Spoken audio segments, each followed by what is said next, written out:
رمضان رمضان رمضان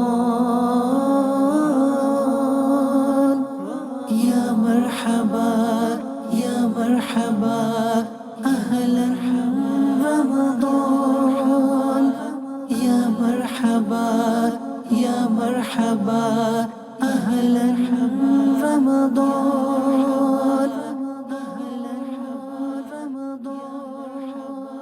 الحمد للہ رب العالمین والصلاة والسلام علی سید المرسلین اما بعد فاعوذ باللہ من الشیطان الرجیم بسم اللہ الرحمن الرحیم الصلاة والسلام علیک یا رسول اللہ وعلی آلک واصحابک یا حبیب اللہ الصلاة والسلام علیک یا نبی اللہ وعلى آلك واصحابك يا نور اللہ. دین و دنیا کی بے شمار نعمتیں حاصل کرنے والا ایک بہت پیارا درود پاک مدنی پنجسورہ صفحہ نمبر 172 پر امیر علیہ سنت نے نقل کیا افضل الصلوات علی سید السادات کے حوالے سے. اس درود پاک کو پڑھنے سے دین و دنیا کی بے شمار نعمتیں حاصل ہوں گی. میں درود پاک پڑھاتا ہوں، حاضرین اور ناظرین ہو سکے تو پڑھ لیں.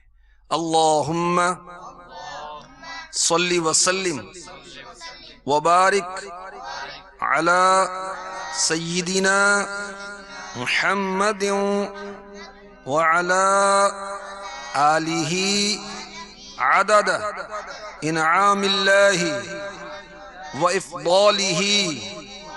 صلو علی الحبیب صلی اللہ تعالی علی محمد. میرے آقا صلی اللہ تعالی علیہ وآلہ وسلم نے ارشاد فرمایا نیت المؤمن خیر من عملہ. مسلمان کی نیت اس کے عمل سے بہتر ہے. اللہ کی رضا پانے کے لیے ہم اس سلسلے میں اول تا آخری شرکت کریں گے، یہ نیت فرما لیجئے. ثواب کے لیے شرکت کریں گے، یہ نیت فرما لیجئے. جو نیکی کی دعوت دی جائے گی یاد رکھیں گے، عمل کریں گے، ممکن ہوا تو دوسروں تک بھی پہنچائیں گے. حضرت انس بن مالک رضی اللہ تعالی عنہ سے مروی جب رمضان شریف آتا تو میٹھے آقا مدینے والے مصطفیٰ شب اسرا کے دولہ حبیب کبریا صلی اللہ تعالی علیہ وسلم صحابہ سے فرماتے سبحان اللہ، جانتے ہو تم کس کا استقبال کر رہے ہو اور تمہارا کون استقبال کر رہا ہے؟ فاروق اعظم رضی اللہ تعالی عنہ نے عرض کی بی ابی انت و امی یا رسول اللہ، میرے ماں باپ آپ پر فدا یا رسول اللہ. کوئی وحی نازل ہونے والی ہوگی یا کسی دشمن سے مد بھیڑ ہونے والی ہوگی؟ فرمایا نہیں، ایسی کوئی بات نہیں. تم رمضان کا استقبال کر رہے ہو جس کی پہلی رات تمام اہل قبلہ یعنی مسلمانوں کو معاف کر دیا جاتا ہے. عاصیوں کی مغفرت کا لے کر آیا ہے پیام. عاصیوں کی مغفرت کا لے کر آیا ہے پیام. عاصیوں کی مغفرت کا لے کر آیا ہے پیام. جھوم جاؤ مجرموں، رمضان میں غفران ہے. مرحبا صد مرحبا پھر آمد رمضان ہے. مرحبا صد مرحبا پھر آمد رمضان ہے. مرحبا صد مرحبا پھر آمد رمضان ہے. امیر علیہ سنت نے بہت پیاری روایت نقل کی شعب الایمان کے حوالے سے. میں اس کی انشاءاللہ آپ کو شرح بھی بتاؤں گا مرآت سے. مفتی احمد یار خان نعیمی نے اس حدیث کی شرح کیا لکھی، بہت پیارے مدنی پھول ہیں، ایمان تازہ کر دینے والے. شعب الایمان جلد 3 صفحہ 314 حدیث نمبر 3635. سیدنا ابو سعید خدری رضی اللہ تعالی عنہ سے روایت مکی مدنی سلطان رحمت عالمیان صلی اللہ تعالی علیہ وسلم کا فرمان رحمت نشان جب ماہ رمضان کی پہلی رات آتی آنے والی ہے انشاءاللہ، اللہ ہمیں خیر سے ملا دے۔ جب ماہ رمضان کی پہلی رات آتی ہے تو آسمانوں اور جنت کے دروازے کھول دیے جاتے ہیں اور آخر رات تک بند نہیں ہوتے۔ جو کوئی بندہ اس ماہ مبارک میں، کس ماہ مبارک میں؟ رمضان میں۔ کس میں؟ رمضان میں۔ اس ماہ مبارک کی کسی بھی رات میں نماز پڑھتا ہے تو اللہ تعالیٰ اس کے ہر سجدے کے بدلے میں اس کے لیے 1500 نیکیاں لکھتا ہے۔ سبحان اللہ۔ اس کے لیے جنت میں سرخ یاقوت کا گھر بناتا ہے جس میں 60,000 دروازے ہوں گے، مرحبا، اور ہر دروازے کے پٹ سونے کے بنے ہوں گے جن میں یاقوت سرخ جڑے ہوں گے۔ بس جو کوئی ماہ رمضان کا پہلا روزہ رکھتا ہے تو اللہ عز و جل مہینے کے آخر دن تک اس کے گناہ معاف فرما دیتا ہے، اور اس کے لیے صبح سے شام تک 70,000 فرشتے دعائے مغفرت کرتے رہتے ہیں۔ رات اور دن میں جب بھی وہ سجدہ کرتا ہے، کون؟ مسلمان، سبحان اللہ، وہ سجدہ کرتا ہے، اس کے ہر سجدے کے بدلے اسے جنت میں ایک ایسا درخت عطا کیا جاتا ہے، ہر سجدے کے بدلے میں ایک ایک درخت عطا کیا جاتا ہے کہ اس کے سائے میں گھوڑے سوار 500 سال تک چلتا رہے۔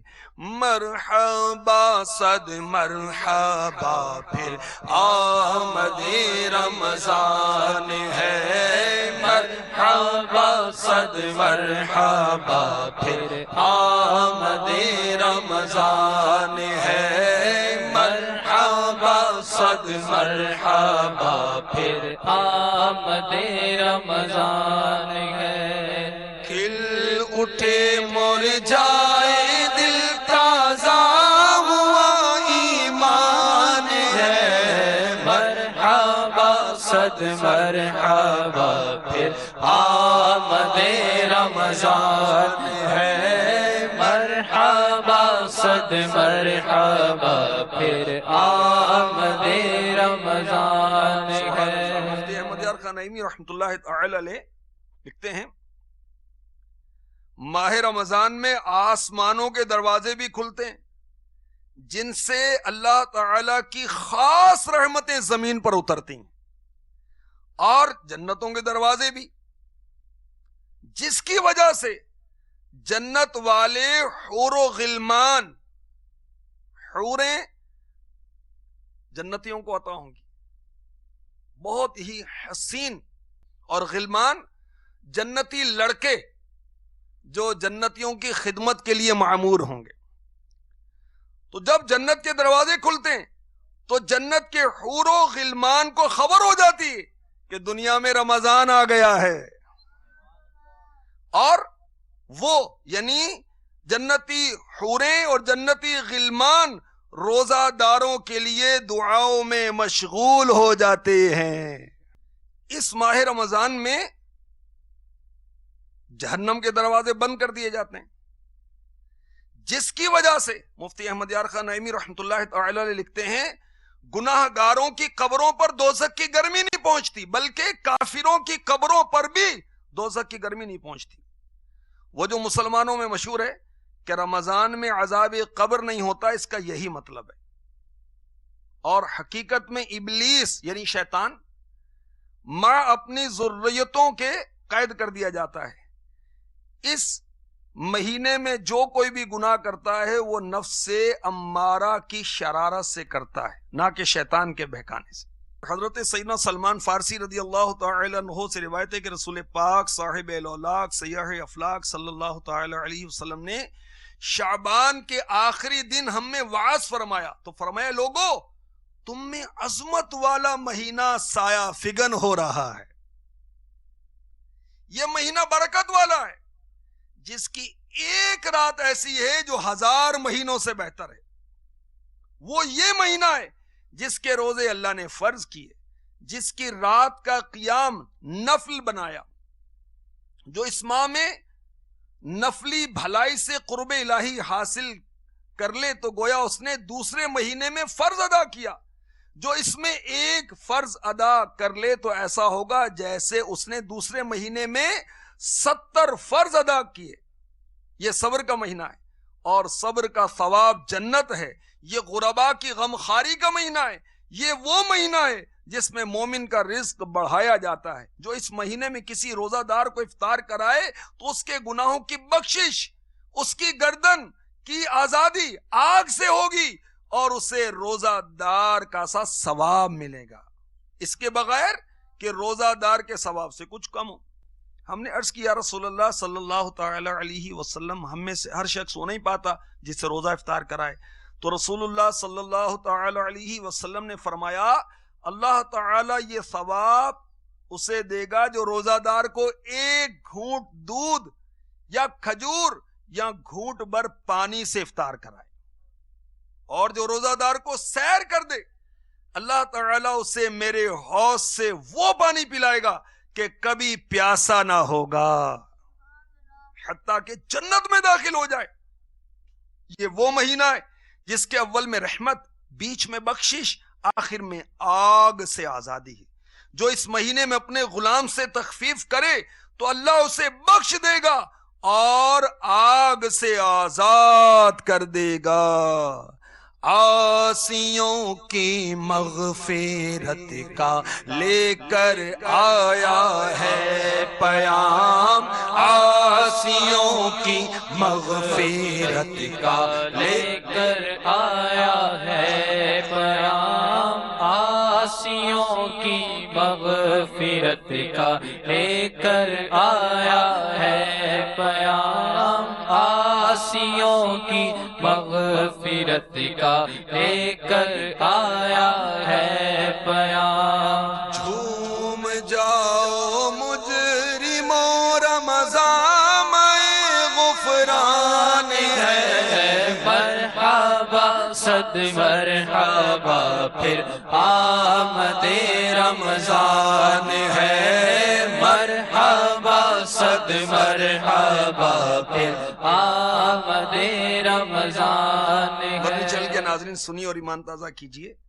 میرے آقا علیہ الصلوۃ والسلام نے جو فرمایا ہے لوگوں تم پر عظمت والا مہینہ سایہ فگن ہو رہا ہے، اس کی وضاحت کرتے ہوئے مفتی احمد یار خان نعیمی رحمۃ اللہ تعالی علیہ مرآت جلد 3 صفحہ 139 پر لکھتے ہیں اس پیش کی اطلاع دینے میں ماہ رمضان کی فضیلت کا اظہار ہے اور مسلمانوں کو اس کی عبادات کے لیے تیار کرنا ہے. آ گیا رمضان عبادت پر کمر اب باندھ لو، آ گیا رمضان عبادت پر کمر اب باندھ لو. ہمارے امی جان سیداتنا عائشہ صدیقہ طیبہ طاہرہ عابدہ زاہدہ مفسرہ محدثہ مجتہدہ عفیفہ رضی اللہ تعالی عنہا فرماتی ہیں میرے سرتاج صاحب معراج ماہ رمضان میں پورا مہینہ بستر منور پر تشریف نہ لاتے. سبحان اللہ. مفتی صاحب لکھتے ہیں دوسرے مہینے شکر کے ہیں جس میں کھاؤ آرام کرو اور شکر بجا لاؤ. اس مہینے میں یعنی رمضان میں دن میں نہ کھاؤ، رات کو نہ سو اور صبر کرو. سبحان اللہ. صبر کا ثواب جنت ہے. یہ غربا کی غمخواری کا مہینہ ہے. اس کے تحت مفتی صاحب لکھتے ہیں اس مہینے میں یعنی رمضان میں قدرتی طور پر مسلمان میں غربا اقربا کی غمخواری کا جذبہ موجزن ہوتا ہے. بعض لوگ رمضان میں مہینہ بھر مسکینوں کو کھلاتے ہیں.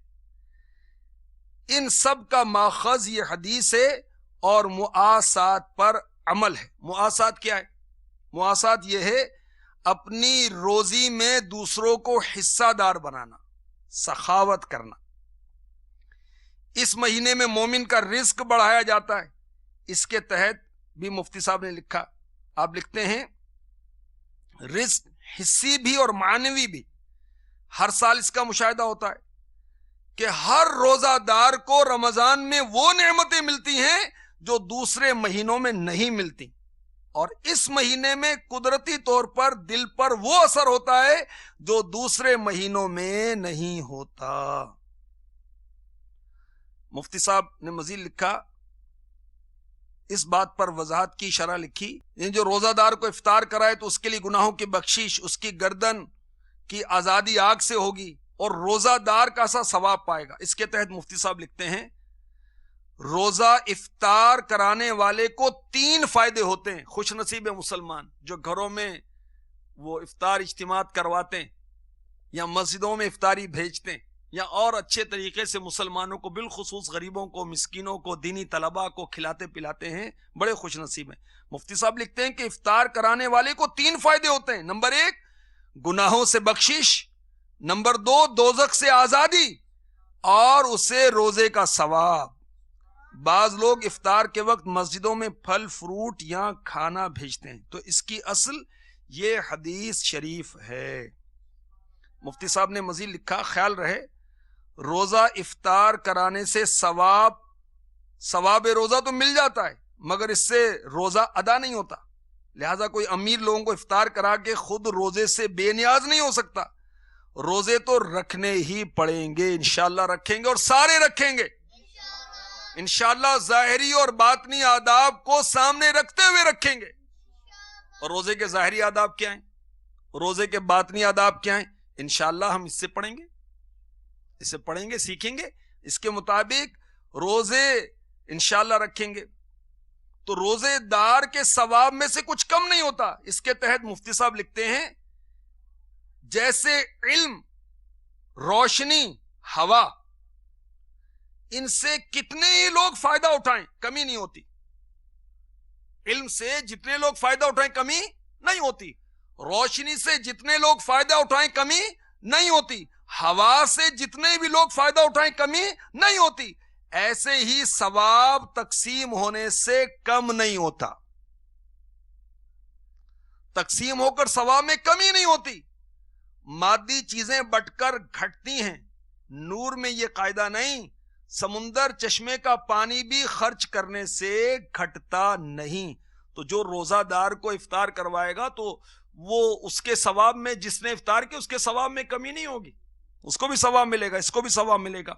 اچھا، عرض کی گئی کہ ہم میں سے ہر شخص وہ نہیں پاتا جس سے روزہ افطار کرائے، تو اس کے تحت مفتی صاحب نے لکھا وہ حضرات سمجھے کہ روزہ افطار کرانے کے معنی اسے سیر کر دینا، اس لیے یہ سوال کیا۔ مزید لکھتے ہیں جواب کا خلاصہ یہ ہے صرف پیٹ بھرنے پر یہ ثواب موقوف نہیں، جو چیز بھی اولن روزہ دار کے حلق سے نیچے اتاری جائے یہ ثواب مل جاتا ہے، بلکہ اگر چند آدمی مل کر روزہ دار کو کسی چیز سے افطار کرا دیں تو سب کو الگ الگ روزے کا ثواب ملے گا۔ داتا کی دین کے بہانے ہوتے ہیں، صدقہ ہے اس کے حبیب صلی اللہ تعالی علیہ وسلم کا، تو جھوم جھوم کر کہیے مرحبا صد مرحبا پھر آمد رمضان ہے، مرحبا صد مرحبا پھر آمد رمضان ہے، کھل اٹھے مرجائے دل تازہ ہوا ایمان ہے، مرحبا صد مرحبا پھر آمد رمضان ہے۔ جو روزہ دار کو سیر کر دے، اس کو پیٹ بھر کھانا کھلائے، اس کو کیا فضیلت ملے گی؟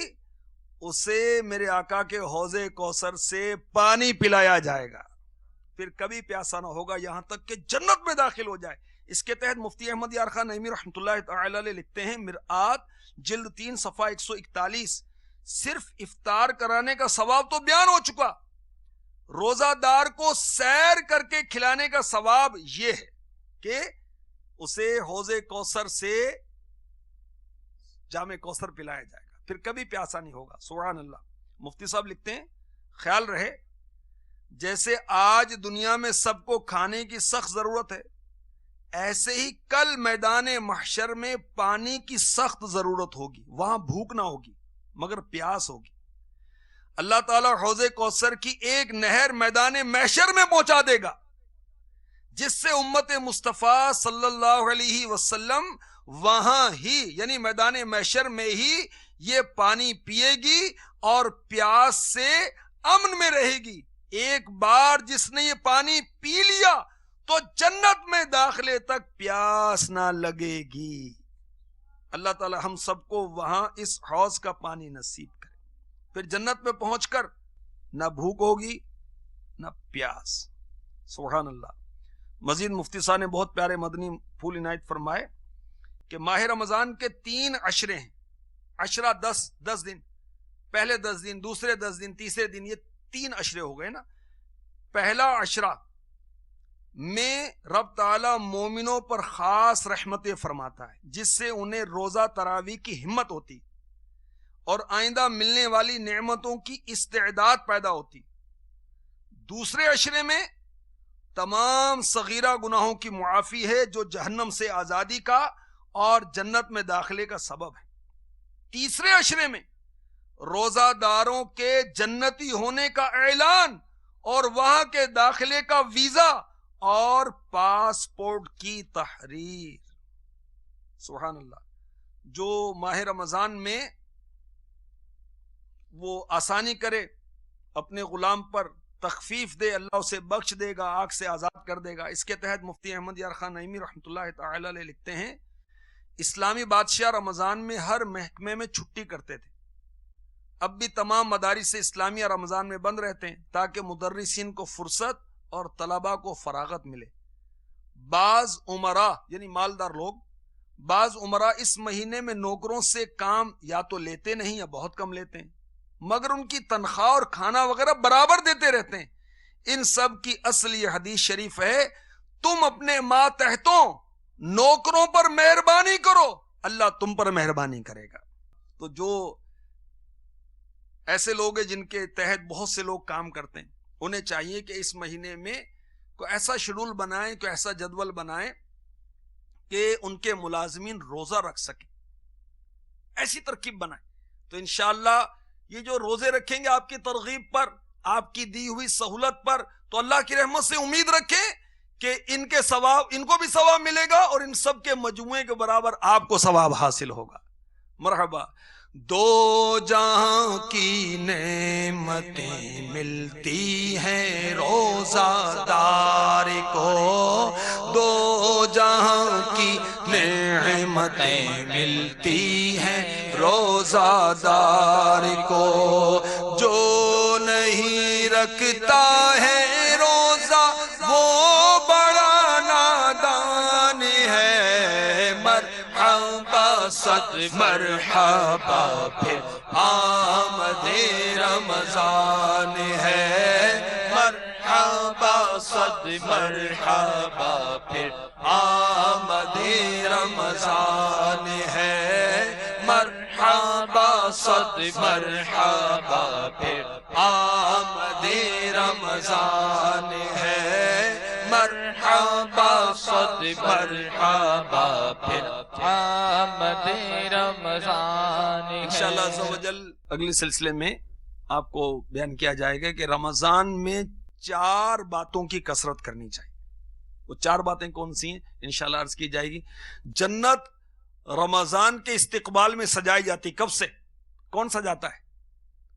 اور جنت کی جو حوریں ہیں بڑی بڑی آنکھوں والی، ان کے کیا تاثرات ہوتے ہیں رمضان کے آنے پر، انشاءاللہ یہ آپ کو اگلے سلسلے میں عرض کیا جائے گا۔ مرحبا صد مرحبا پھر آمد رمضان ہے، مرحبا صد مرحبا پھر آمد رمضان ہے، کھل اٹھے مرجھائے دل تازہ ہوا ایمان ہے، مرحبا صد مرحبا پھر آمد رمضان ہے، مرحبا صد مرحبا پھر آمد رمضان۔ اللہ تبارک و تعالی ہمیں ماہ رمضان کی تعظیم نصیب فرمائے، اس کا ادب نصیب فرمائے، اس کے سارے روزے رکھنے کی توفیق عطا فرمائے، تراویح پڑھنے کی توفیق عطا فرمائے، اعتکاف کرنے کی توفیق عطا فرمائے، تلاوت کرنے کی توفیق عطا فرمائے، اور غریبوں مسکینوں کو دینے کی، خرچ کرنے کی توفیق عطا فرمائے۔ آمین بجاہ النبی الامین صلی اللہ تعالی علیہ وسلم۔ رمضان رمضان رمضان یا مرحبا یا مرحبا اہلا رمضان یا مرحبا یا مرحبا اہلا